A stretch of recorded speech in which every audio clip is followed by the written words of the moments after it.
नाज़रीन, अवामी न्यूज़ में ख़बरनि जो सिलसिलो जारी है। हिन वक्त असीं तव्हांखे दारावाहण में ख़बर ॾींदा हलूं त दारावाहण ڀرسان पीर मुसाफिर ग्राउंड लौंग फक़ीर क्रिकेट टूर्नामेंट थी गुज़रियो, जंहिंमें फाइनल मैच लुंड ऐं कटोर बलोच में सख़्त मुक़ाबलो खेॾियो वियो आहे। लुंड टीम 12 रनसनि तां हाराए वई आहे। खटियल टीम सजाद कटोर बलोच टीम खे रोक रक़म ट्रॉफिन जा इनाम ॾिना विया। इन मौक़े ते मीर फयाज़ टालपुर ॻाल्हाईंदे चयो त रोक रक़म ऐं इनाम नौजवान जी हौसला अफ़ज़ाई करण लाइ ॾिना विया आहिनि।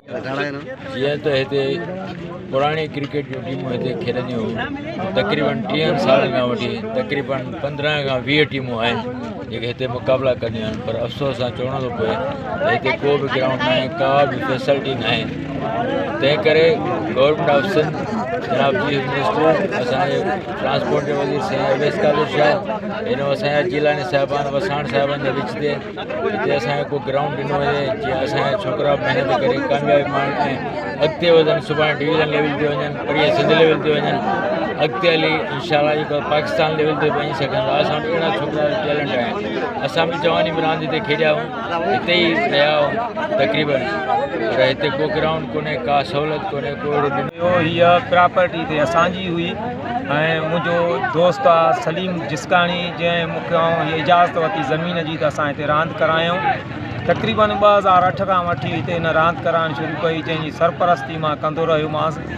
ऐं 2008 मां जे पहिरीं जेका रांदि हिन फाइनल जी 3 या 4 करायूं, उन मां जे 8 मां जे तक़रीबन 10 खां 12 टीमूं हुयसि। आस्ते आस्ते वधंदियूं वयूं ऐं यकी हीअ रांदि हलंदी थी अचे। असां सां कोई गवर्नमेंट जो वसाण हुजे या जिलियानी हुजनि या अवेश शाह हुजे या खुर्शीद शाह हुजे, कोई बि तावन नथो करे। उनखां पोइ इहा ज़मीन असांखां निसासिक वारनि खईं। हिन वक़्तु निसासिक वारनि जे कब्ज़े में आहे, पर असांजूं रांदियूं रूंदियूं हलंदियूं हिते। ऐं हीउ इलाइक़ो अहिड़ो इलाइक़ो आहे जंहिंमें असांजो खैरपुर ज़िलो ऐं सखर ज़िलो ॿई गॾिजनि था। उन्हनि जे दंग ते इलाइक़ो आहे ऐं हीअ प्रॉपर्टी जेका आहे खैरपुर ज़िले में। हालांकि जेकॾहिं ॾिसंदासीं त सालियापट, चूंडको, कोड़दजी, रोढ़ी, सखर तालको, खैरपुर तालको, इन्हनि सभिनि सालियापट तालको, इन्हनि सभिनि तालकनि जूं टीमूं हिते अचनि थियूं, रांदि कनि थियूं ऐं जीत हार जेको आहे हिकिड़ो कमु आहे ऐं सहपा इंसान में बारबुर्दगीअ जो मादो पैदा कनि थियूं। पर असां वटि हिते कोई गवर्नमेंट जो को माण्हू या सियासी माण्हू न आयो आहे, न हिन ग्राउंड खे को असांखे ठाराए ॾियण जी कोशिशि कई वई आहे।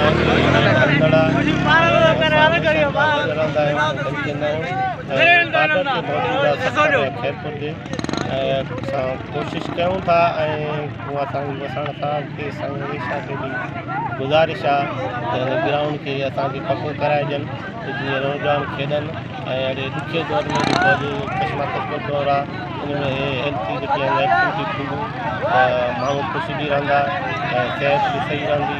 इन लाइ असां गुज़ारिश था कयूं त हीअ ग्राउंड मुसाफ़िर वारनि खे आहे, उनखां वठी नौजवाननि जे हवाले कयो वञे ऐं नौजवाननि जी मदद कई वञे, नौजवान अॻिते वधे। मज़ीद खबरों और तफसीलात के लिए विजिट करें हमारी वेबसाइट www.awamiNewsHD.com।